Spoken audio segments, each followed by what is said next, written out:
You're here, which means that you've found Spirit Crumbs, leading you to your inner light worker. I will be sharing how these tiny little hints from the universe have led me to where I am today. I hope that by hearing my story and the stories of others, you'll pick up your own spirit crumbs along the way that will lead you to somewhere magical. Thanks for coming along for the journey. Let's see where it takes us. Hello, and welcome to another episode of Spirit Crumbs. I am your host, 𝗥𝗲𝗰𝗹𝗶𝗯𝗿. I am an artist and a healer. So this has been rolling around in my mind for a while now, and it just kind of flowed through me today. And it's something that is spiritual in nature, but also just something that I think we all can relate to. The topic is decluttering. But for me, this isn't just in terms of like getting rid of things in your space, but also in every aspect of life. I think we don't even notice that we're hoarding things or cluttering our lives because we only see what's in front of us in like the material world. So if we look around and like we have a really tidy space, we might think to ourselves, no, I have everything pretty organized. But if you have a million things going on in your mind and you fill your schedule to the brims, you have no breathing room there, and you have all of these extra commitments that no longer mean anything to you, this is also a form of clutter because it takes up space in our lives, whether we can see things or not. Anything that we are spending our time or energy or money or any sort of resources on needs to be something that's aligned for us. I started thinking mostly about this in depth today because I have to go pick up some sculptures that were in an exhibition before everything closed down in April, I guess. I think part of the reason this sparked this idea was because the sculptures themselves, they are about the size of a phone.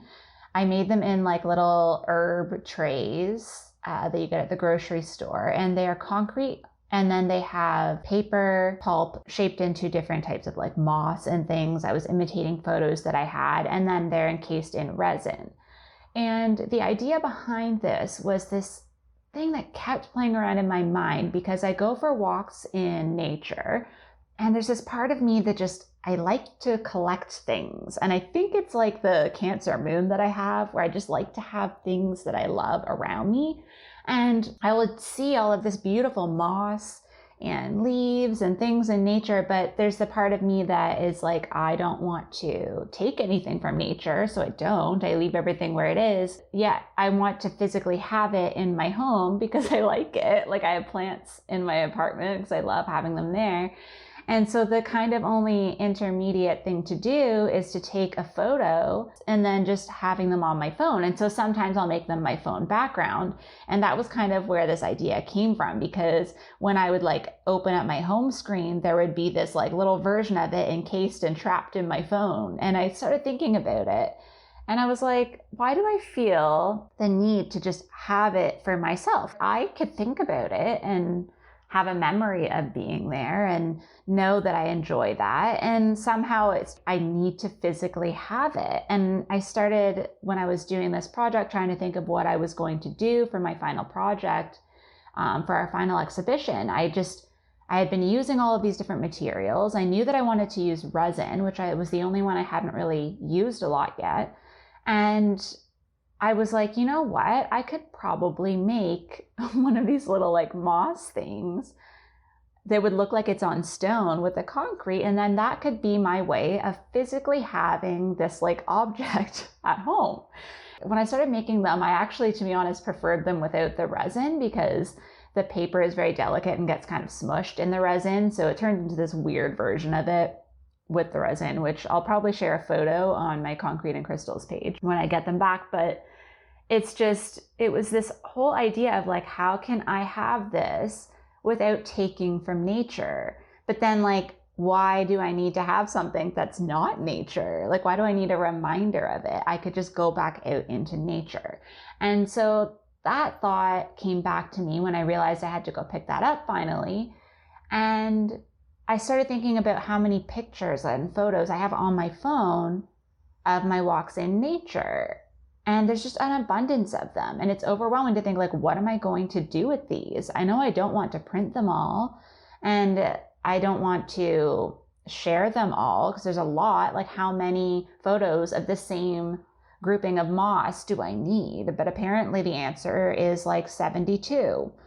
Why? I don't know. And I did realize that over this past season, like the spring, summer this year, when I was going for my walks, I was using that as a walking meditation. So I actually was a lot more present, and I did share like little clips of video in my stories, but I did not take nearly as many photos as I used to. And I think this year I've already let go of so much. Being present was just so much easier for me this past season. And I realized that, like I said, from going through my photos. And I think like digital clutter is what so many of us can relate to, because we have to just take a photo of everything that is interesting to us or everything that we think we might want to remember later. And then we never go back to it. I mean, sure, once in a while you might, when something sparks that thought. But for me, I just realized that this year, being more present, I actually didn't take as many. And that got me thinking, like, how can we do that in other areas of our lives? Applying that to different areas can make us maybe be more present all the time and have less clutter, less thoughts that are just ruminating, and not feeling the need to hang on to them. And so I started actually, without realizing it, going on this journey in the last while, because all of these problems, and I'm using air quotes because they're not really problems, but just things that were bothering me that were coming up, were all around trying to empty my mind and to, yes, actually physically declutter. I have been getting rid of a lot of stuff. And I realized I've been doing this in so many areas of life. So as most of you know, everything that's like from relationships to jobs to school, I've really done an overhaul in the last 6 months. But something else that I started doing is, for example, like when I was talking about the thoughts that are in my head all the time,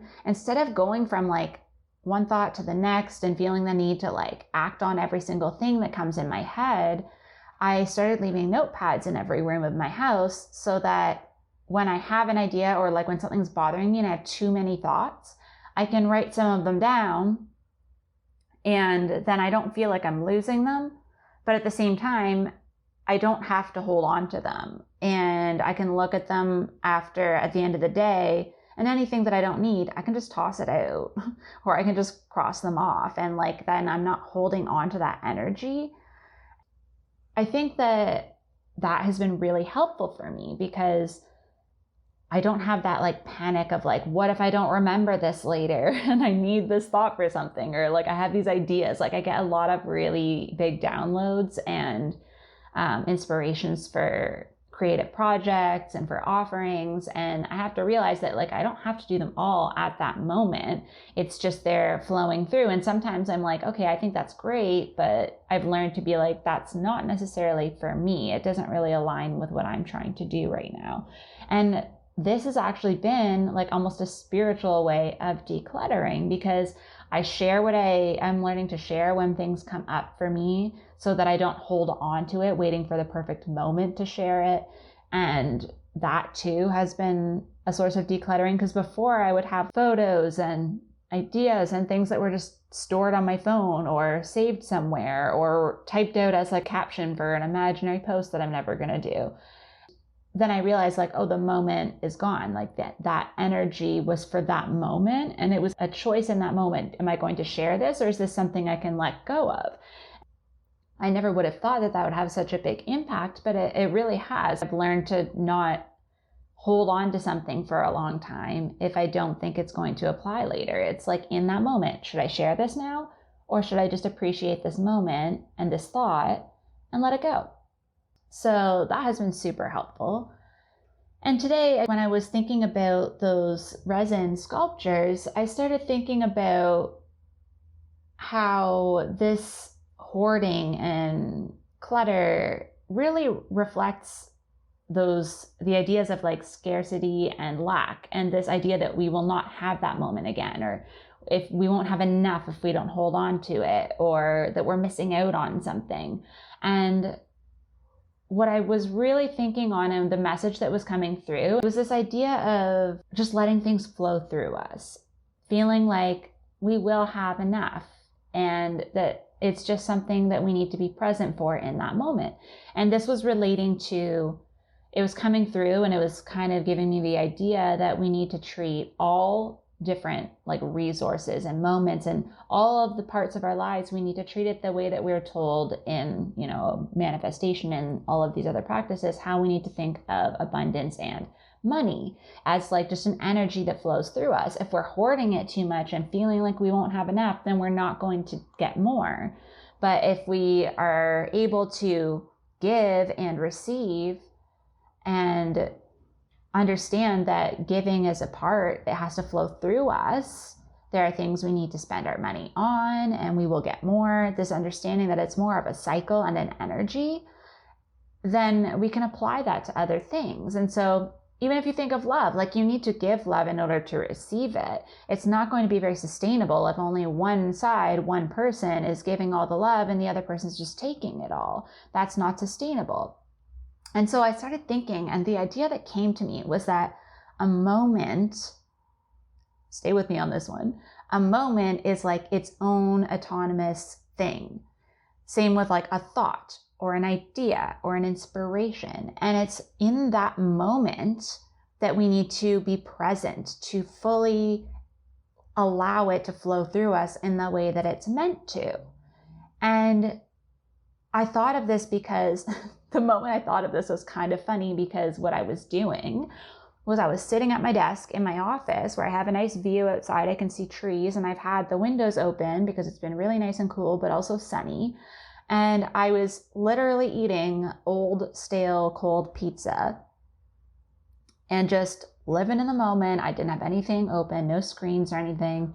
And I was in the middle of reflecting on this at that point when this idea came to me that like this was a moment, and I didn't need to record it. I didn't need to have a photo of it, but I was appreciating it. And it was like, oh, well, it's because I'm being present and I'm just enjoying it. I'm just looking out the window, feeling the breeze, eating my stale pizza, which I always like cold pizza. The thought in that moment was that like, I am allowing this moment to move through me. I'm not trying to trap it. I'm not trying to contain it. I'm not trying to save it for later.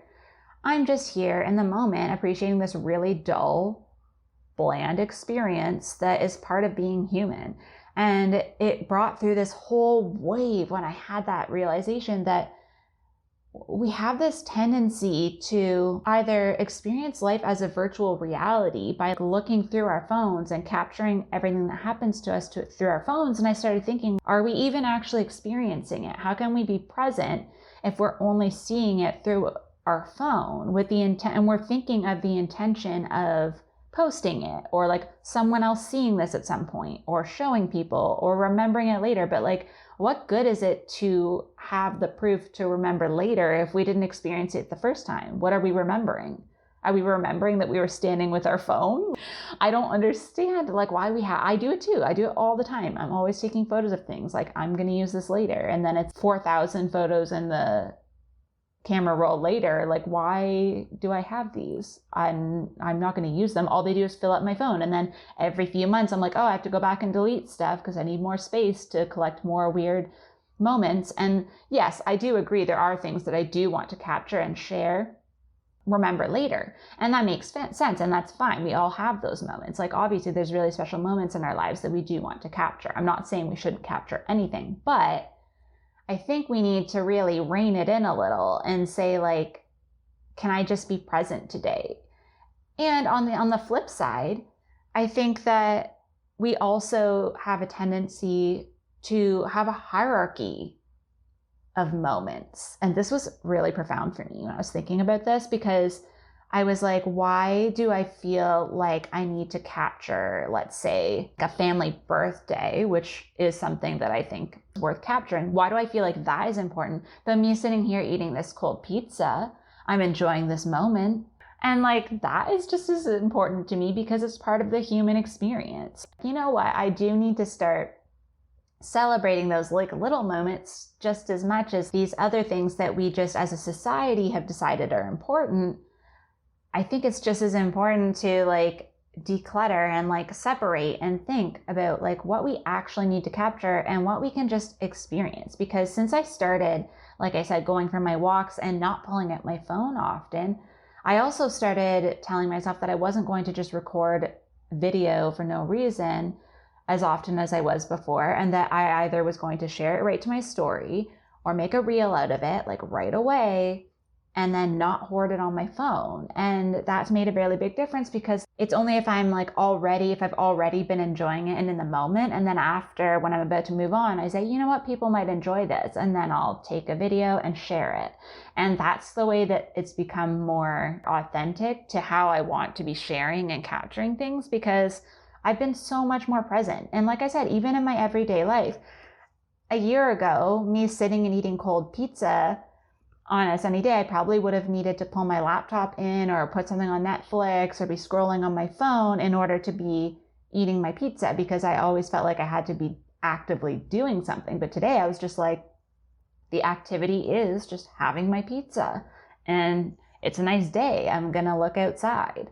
And this really got me thinking a lot, because I thought back to like a moment being an autonomous thing and thinking like, why do we feel so entitled to like capture it and keep it stagnant in this like image that we may or may never look at again?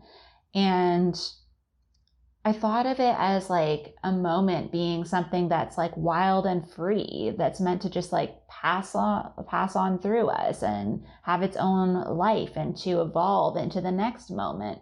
And it brought me back to my sculptures, like I said, like this idea that I don't want to physically take the nature out of its home and like give it a new context. And so why am I always doing this with moments where I feel like I should be able to have it for whenever it's convenient for me? And I'm like, how arrogant of me when, you know, the universe is just constantly creating these new experiences every second.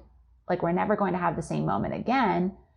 And then that made me realize like part of our tendency to want to hold on to them stems into another topic I've brought up a few times, which is grief.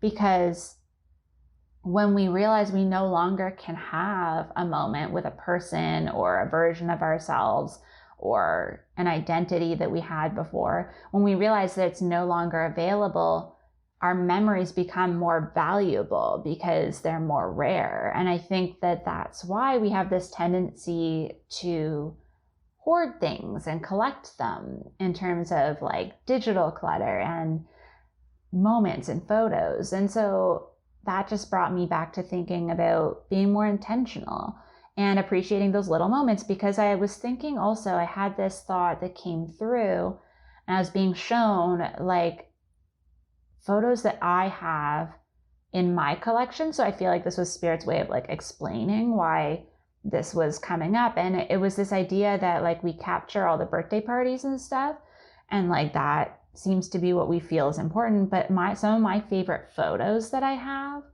are like just random days when I took a photo of someone like making something in the kitchen. Like I have a photo of my mom, just like we had just moved into a new house when I was like 10, and I had a little camera, and she was just, there was dishes on the counter, we were just unpacking, there's a box of like cereal on the counter, and she's just kind of shrugging like, here we are in this moment. And it's like one of my favorite photos because it wasn't staged, it wasn't like any momentous like occasion, it was just a random morning when we were like trying to figure out how to have breakfast. And like those are the memories that I think, like I said, I like simple moments that are just like eating pizza and like little things like that. And I think if more of us realized that, we'll have less regrets and less grief if we actually are fully present. Because yes, we're always going to feel grief. It's never going to go away. If we lose someone or there's something that we feel we've lost, that lingers and stays with us. But if we feel like we've been fully present with the people around us, we're going to have so much more of a rich understanding of who that person was, and a really deep appreciation for them in life. And so I just feel like it became a very deep topic because it was very surface level when I started thinking about it with like the decluttering I've been doing to get rid of supplies. But even that, like it was difficult for me to get rid of these boxes of literal like recycling and garbage, like cans and jars and stuff. And it wasn't that I was just randomly keeping them. I had ideas for like sculptures and projects and things that I would use them for. But it got to a point where I realized like, I'm really holding on to these. The real reason is because I'm done school and it's the beginning of September and everyone's on campus and I'm not, I'm at home starting a new chapter, which is exciting. But at the same time, I don't have that experience anymore. It's never going to be the same. I'm not going to be that version of me in that moment, in those classrooms, in that program. It's not going to happen. And so I had to just be like, you know what? I have so much appreciation for the moments I did have when I was there. And these objects aren't going to enhance that. I'm not going to sit looking at a box of old cans and jars and feel joy. It's just like taking up space that I don't need. I need space for the new things to come in. And so that's kind of the note I wanted to end on, is that by letting go of the excess that we don't need, whether it's thoughts, digital clutter, emails, like just things around us, stuff on our schedule that we don't enjoy anymore, we leave space for things that are more aligned with this new version of us, at who you are today versus who you were when you made the commitment, right? And like, yes, I believe that we should stay true to our commitments, but once they've run their course, we also have to be able to understand when it's time to move forward in a new way. And so I just wanted to put it out there that I think it would be really great if we started really being present and being excited about the little moments. And because gratitude is a vibration that brings in more abundance for us, I think that we need to understand that abundance isn't just money and things. It's also time and love and joy.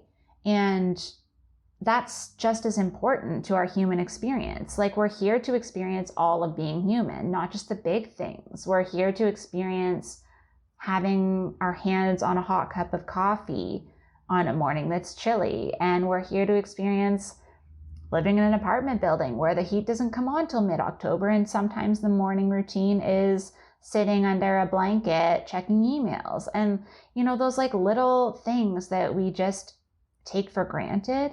And then, like I said, there's this grief, like, for example, I started thinking about, like, if I were to move somewhere else, I would never have this view again. I would never have this exact apartment, I would not have this exact space. And so just being thankful for the little things. And so when I started thinking about like how to carry this energy forward and make more space, I started getting all these pictures of things that weren't even my own memories. It was just ideas of things that people could be grateful for and maybe could capture moments of to have a different energy. And they were really interesting. Like, this is kind of the list that I had. It was like, for example, your kid crying and like not wanting to have a bath, like that phase, you're not going to have that moment like that. They're not always going to be like that. They're going to grow up eventually and not need you to remind them. And that might be, it's funny too, because you're like, you don't want to be clean. What? Why? But it is a thing that kids do, right? And then like cleaning beard hair out of the sink, if you have a partner and you have to do that, it's annoying, but one day you might not be able to do that. And I know that's really sad, but that was shown to me. It was like a specific image. And just like those annoying habits people have, where if you find the humor and find that they're endearing in some way, they're less irritating, because you're like, this is the experience of living with this person. Yes, obviously there are things that people should do so that you don't have to be annoyed all the time. But just those little things like that, maybe if you just reframe it, you won't hold on to that resentment, because that's the thing. You carry an energy. If you let something bother you over and over again when it's not going to change, that's the moment where you decide, am I going to carry this with me, or am I going to let it go, right? Like, how much of your time is it worth taking up? Is this clutter? Is this necessary for me to have this energy to hold on to. And two that came up for me specifically when I started thinking about things that I appreciate are, one, refilling my Brita pitcher.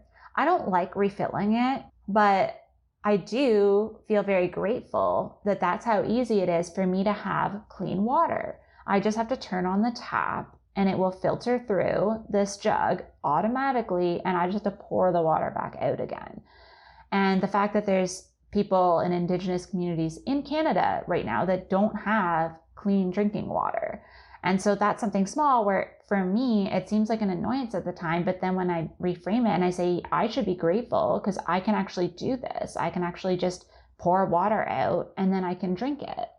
And then the other thing that's really weird that I just, for some reason, really love doing is refilling all of my spice jars, because I buy my spices like in bulk, and then I have my little jars that I keep them in. And when a few of them get empty and I get to pull down the bigger box that I keep the other ones in and like fill them all up, and then I know next time I go to cook, I'm going to be so happy that they're all full and I don't have to go digging around for the little bags or containers of the other ones that are the excess, is a very exciting feeling. And so just those are some things that bring me joy that are like everyday things. And I would really love to hear what yours are, because this is a topic I could talk about for a long time, because I am someone who likes the everyday and the little things. So feel free to share those with me. I am going to continue finding ways to declutter and to leave space for the magic to come in, as I like to say.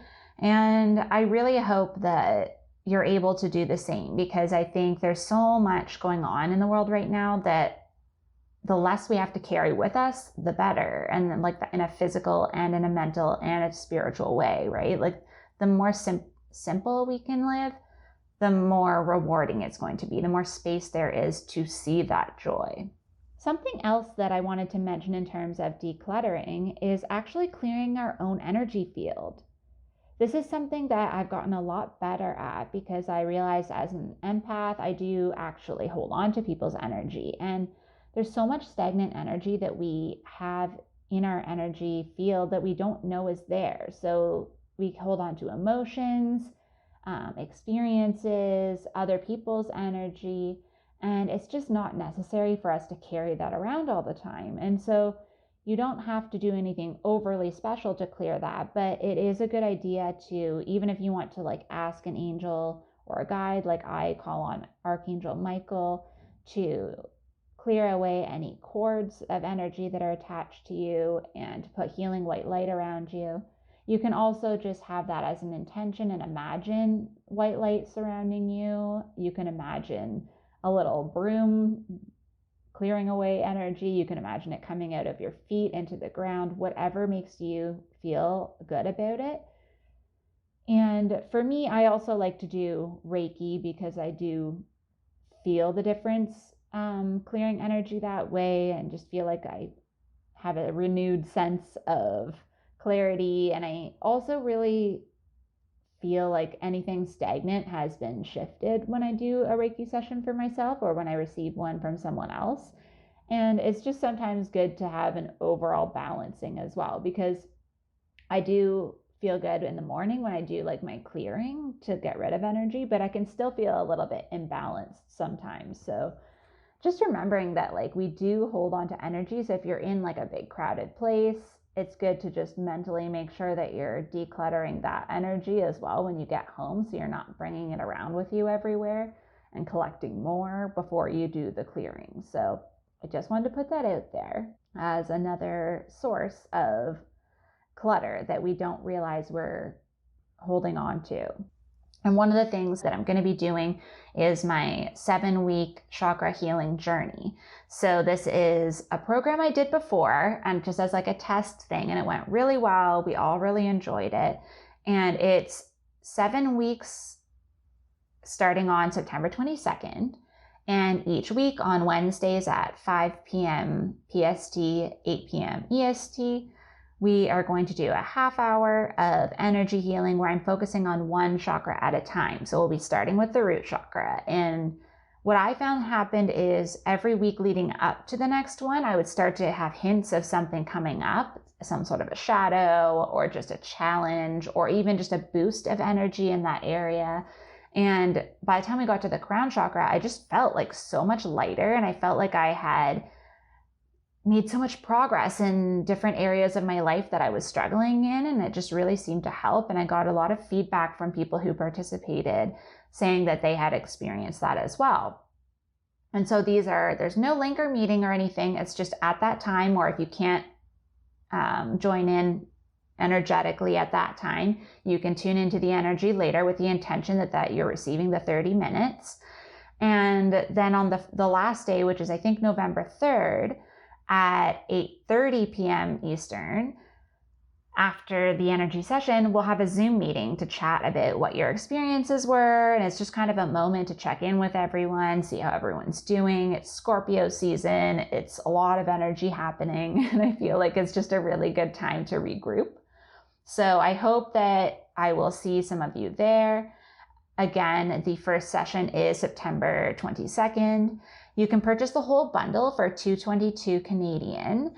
And it works out to be like 3.5 hours total of energy healing, plus the session at the end to talk about it and kind of decode it if you have questions. And each week is $33.33 if you don't want to purchase it all at once, or if there's just particular chakras you want to experience. I would highly suggest doing all 7, because for me it was just really great, like going through as a system, since all our chakras work as one system. It was just really interesting to see the energy building from week to week. So you can always send me a DM on my Spirit Crumbs Instagram or Concrete and Crystals, where I'm hosting it, and ask any questions that you have. And I am really excited to get started on that again, because I feel like I need a good energy cleansing, and I feel like my chakras could use some work. So I hope you all have a wonderful week, and I will see you in the next episode. Thank you so much for joining me on another episode of Spirit Crumbs. You can find me on Instagram for this podcast at Spirit Crumbs, or you can also find me at Concrete and Crystals for my own spiritual offerings and more tidbits about my own journey. Thank you for listening, and we'll see you in the next episode.